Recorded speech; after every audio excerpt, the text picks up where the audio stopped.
धरती में, हमारे पूरे मदरलैंड में 78% डाइनाइट्रोजन ऑलरेडी प्रेजेंट है। क्या है? 78% डाइनाइट्रोजन ऑलरेडी प्रेजेंट है, लेकिन जो जिस फॉर्म में क्रॉप को लगता है उस फॉर्म में प्रेजेंट नहीं होता।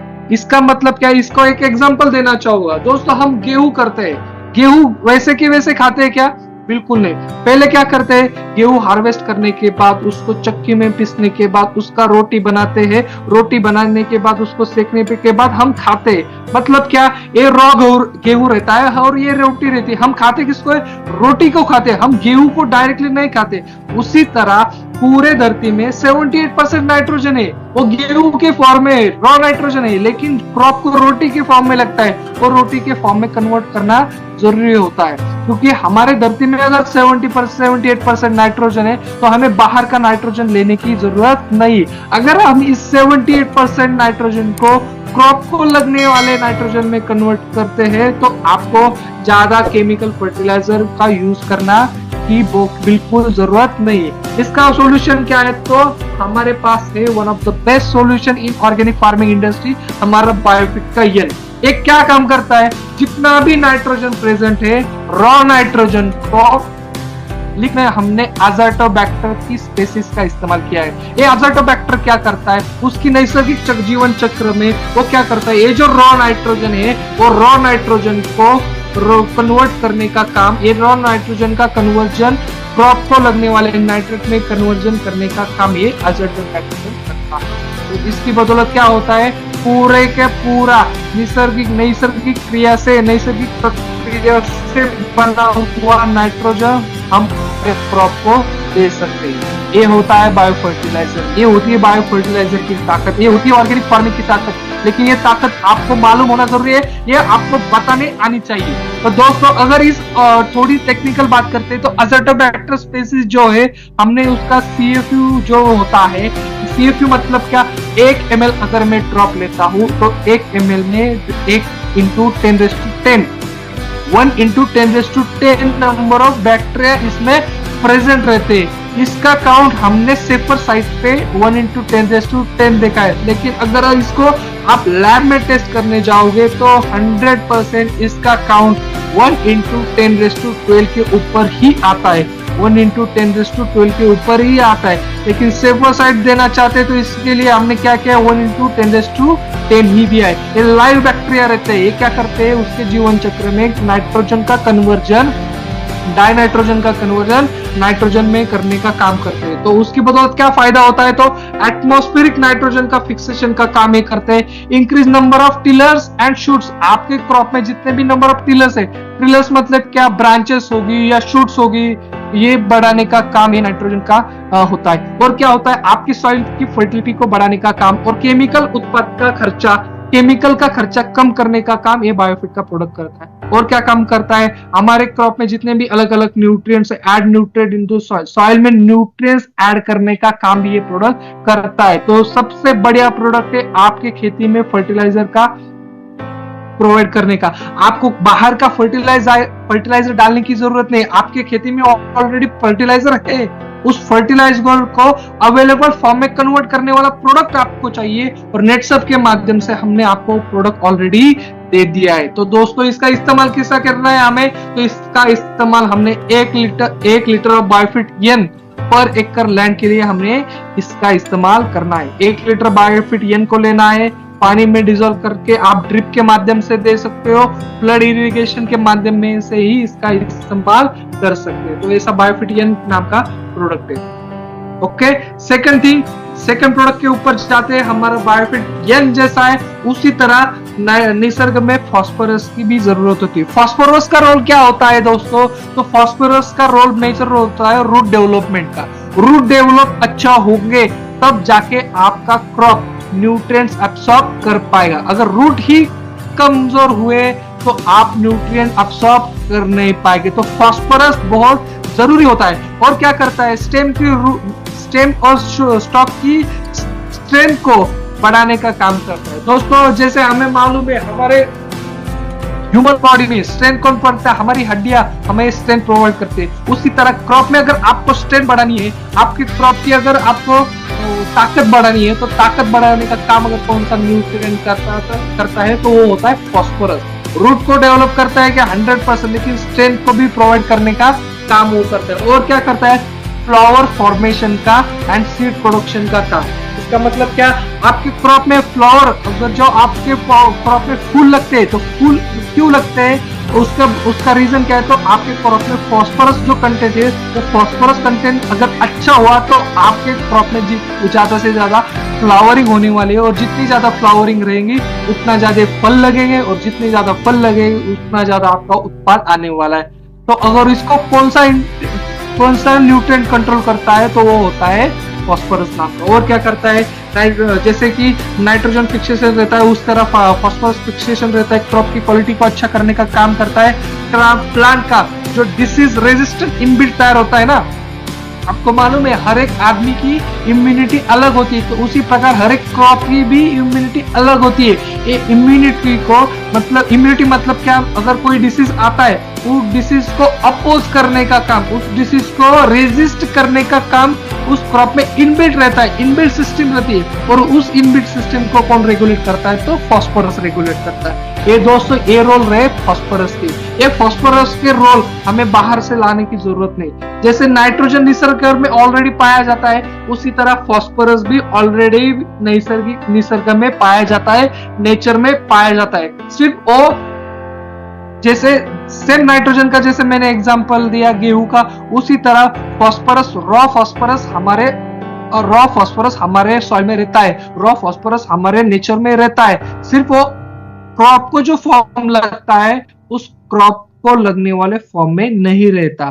तो दोस्तों ये रहता है फास्फोरस का रोल। तो फास्फोरस को अगर हमें कन्वर्ट करना है, रॉ फास्फोरस को क्रॉप में लगने वाले फास्फोरस को अगर कन्वर्ट करना है, तो हमें कुछ प्रोडक्ट चाहिए, और उस प्रोडक्ट का नाम है फॉस्फेट सोल्युबलाइजिंग बैक्टीरिया, बायोफिट पी।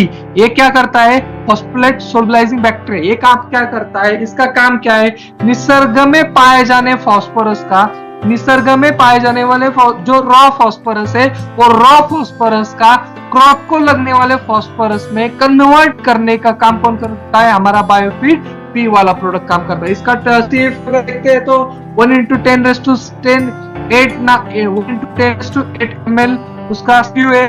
और उसका अगर बेनिफिट देखते हैं तो ये बेनिफिट क्या करता है, तो सबसे पहले solubilising insoluble phosphate into for easy Uptake by the crop, Nisarga में पाए जाने वाले रॉ फास्फोरस का कन्वर्ट करने का काम ये प्रोडक्ट करता है। उसका और एक बेनिफिट क्या है, तो आपके फार्म में अगर आप देखते हो फर्टिलाइजर कैटेगरी में देखते हो तो फॉस्फेटिक फर्टिलाइजर का और पोटैश फर्टिलाइजर का कॉस्ट बहुत होता है। आप अगर कंपेयर करते हो, नाइट्रोजन वाले फर्टिलाइजर कम प्राइस में आते हैं, लेकिन अगर आप फॉस्फेटिक फर्टिलाइजर खरीदने जाओ, पोटैश वाले फर्टिलाइजर या फास्फोरस वाले फर्टिलाइजर आप खरीदने चाहते हैं, तो उसका प्राइस बहुत ज्यादा होता है। लेकिन कम से कम खर्च में आपको अगर ये कन्वर्ट करने वाला प्रोडक्ट मिल रहा है, तो कम से कम 25 से 40% आपके खर्चे में कम गिरावट आने वाली है। मतलब क्या, कम से कम 25 से 40% फायदा आपको यहाँ पे होने वाला है।